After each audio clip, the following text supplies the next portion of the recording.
Somewhere out there in that vast universe, there must surely be countless other planets teeming with life. But why don't we see any evidence of it? Well, this is the famous question asked by Enrico Fermi in 1950. Where is everybody?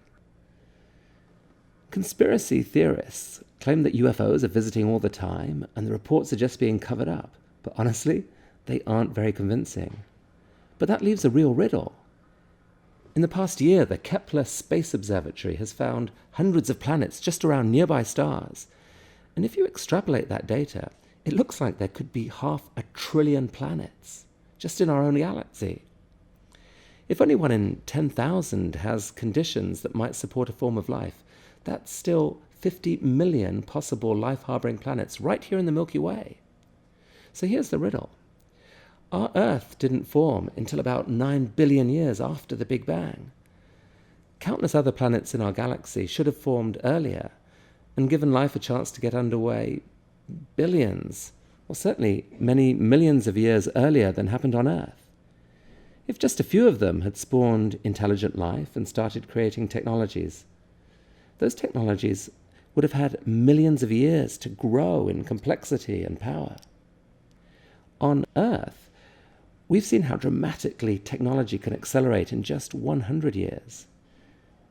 In millions of years, an intelligent alien civilization could easily have spread out across the galaxy, perhaps creating giant energy-harvesting artifacts, or fleets of colonizing spaceships, or glorious works of art that fill the night sky. At the very least, you'd think they'd be revealing their presence, deliberately or otherwise, through electromagnetic signals of one kind or another. And yet we see no convincing evidence of any of it. Why? Well, there are numerous possible answers, some of them quite dark. Maybe a single superintelligent civilization has indeed taken over the galaxy and has imposed strict radio silence because it's paranoid of any potential competitors. It's just sitting there ready to obliterate anything that becomes a threat. Or maybe they're not that intelligent.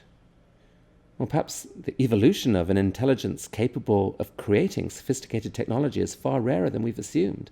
After all, it's only happened once on Earth in 4 billion years. Maybe even that was incredibly lucky. Maybe we are the first such civilization in our galaxy. Or perhaps civilization carries with it the seeds of its own destruction through the inability to control the technologies it creates. But there are numerous more hopeful answers. I mean, for a start, we're not looking that hard, and we're spending a pitiful amount of money on it. Only a tiny fraction of the stars in our galaxy have really been looked at closely for signs of interesting signals. And perhaps we're not looking the right way. And maybe as civilizations develop, they quickly discover communication technologies far more sophisticated and useful than electromagnetic waves. Maybe all the action takes place inside the mysterious, recently discovered dark matter or dark energy that appear to account for most of the universe's mass. Or maybe we're looking at the wrong scale. Perhaps intelligent civilizations come to realize that life is ultimately just complex patterns of information interacting with each other in a beautiful way, and that can happen more efficiently at a small scale. So just as on Earth, clunky stereo systems have shrunk to beautiful tiny iPods, maybe intelligent life itself, in order to reduce its footprint on the environment, has turned itself microscopic, so the solar system might be teeming with aliens and we're just not noticing them. Maybe the very ideas in our heads are a form of alien life. Well, okay, that's a crazy thought. The aliens made me say it. But it is cool that ideas do seem to have a life all of their own, and that they outlive their creators. Maybe biological life is just a passing phase. Well, within the next 15 years, we could start seeing real spectroscopic information from promising nearby planets that will reveal just how life-friendly they might be.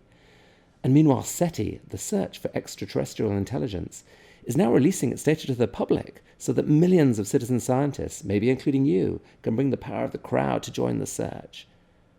And here on Earth, amazing experiments are being done to try to create life from scratch, life that might be very different from the DNA forms we know. All of this will help us understand whether the universe is teeming with life, or whether indeed it's just us. Either answer, in its own way, is awe-inspiring. Because even if we are alone, the fact that we think and dream and ask these questions might yet turn out to be one of the most important facts about the universe. And I have one more piece of good news for you. The quest for knowledge and understanding never gets dull. It doesn't. It's actually the opposite. The more you know, the more amazing the world seems. And it's the crazy possibilities, the unanswered questions that pull us forward. So, stay curious.